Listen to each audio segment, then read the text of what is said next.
the incumbent chairman of the International Network of Affiliated Ports, and who will lead this entire association and towards the greater heights during the next tenure. Ladies and gentlemen, please welcome Chairman of INAP and the Chairman of the Sri Lanka Ports Authority, Dr. Parakrama Disanayaka, to address all of you.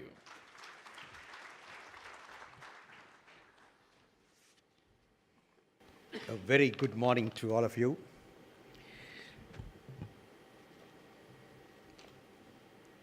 On behalf of the Honorable Minister of Ports and Shipping and the Sri Lanka Ports Authority, I warmly welcome all INAP members from the Port of Kochi, Japan, and the Port of Qingdao,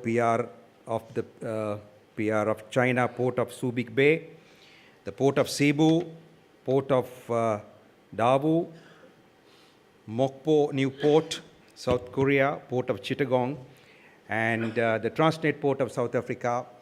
They have also joined this network. And I would like to acknowledge the presence of some of the industry leaders here, and I wish to thank them, and also my colleagues from the Sri Lanka Ports Authority as well.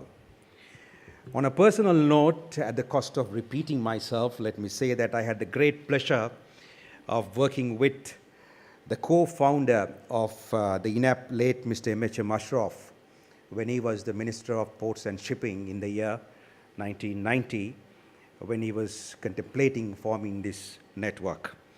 And in the year 2002, as the chairman of the Sri Lanka Ports Authority, I did represent SLPA in the port of Subic, Philippines. I am also greatly honored and delighted for the confidence that the INAP members have placed in the Sri Lanka Ports Authority. Now, this meeting has been held amidst challenging environment, amidst a challenging environment for the ports and the maritime industry. And if you look at some of the key issues that has and will bedevil the maritime and the logistics industry is that the formation of alliances, the concentration of power amongst the shipping lines. In the year 2009, there were 11 alliances, but today, in the year 2007, you have 3 shipping alliances controlling about 99% of the capacity on the Asia to Europe sector. Then we have seen rampant mergers and acquisitions taking place. The last was Hapag taking over the national line of UASC. Who thought that UASC will be taken over by Hapag-Lloyd? And who thought APL, the national line of Singapore, will be taken over by CMS EGM? And then the shipboard capacity of top 20 lines. If you take the top 3 shipping lines, not the alliances, they control 43%, the top 3. And the top 5 controls 59.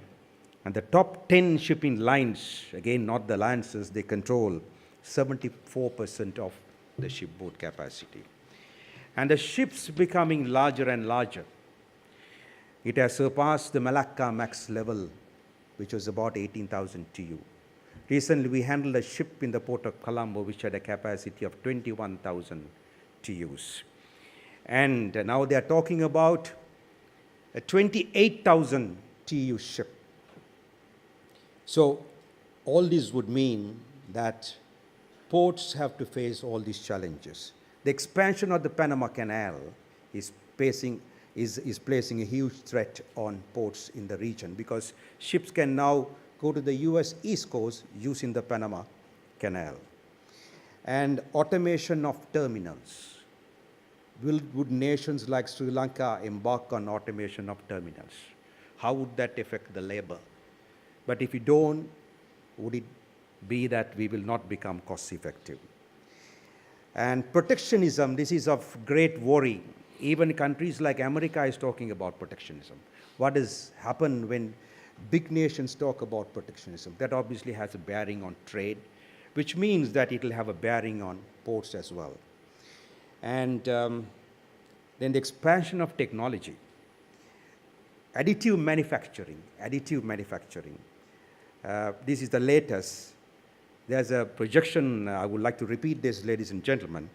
If investment in 3D printing, doubles every 5 years, 40% of the world trade will have disappeared. 40% of the world trade will have disappeared by 2040.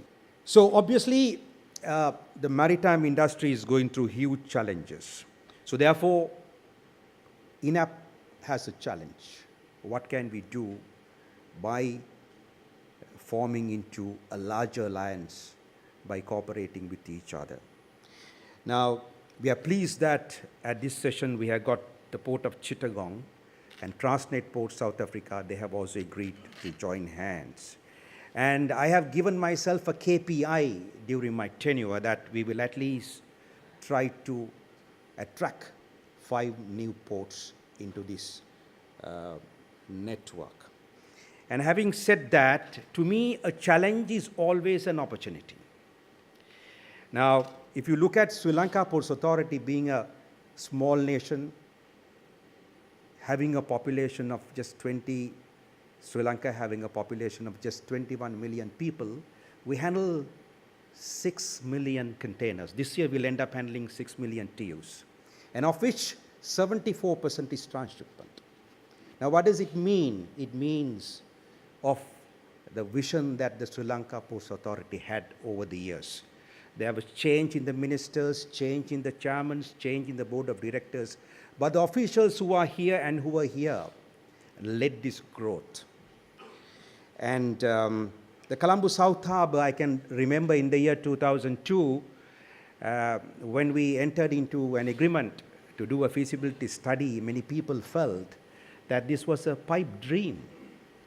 But today, Colombo South Harbour has become a reality.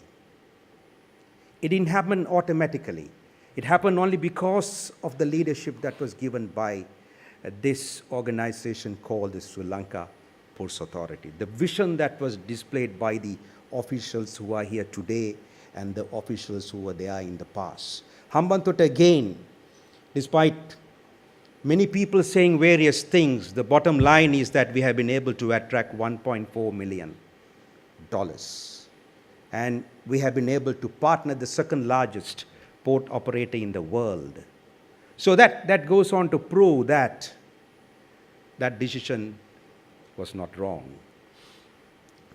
And we are not stopping at the Colombo South Harbour.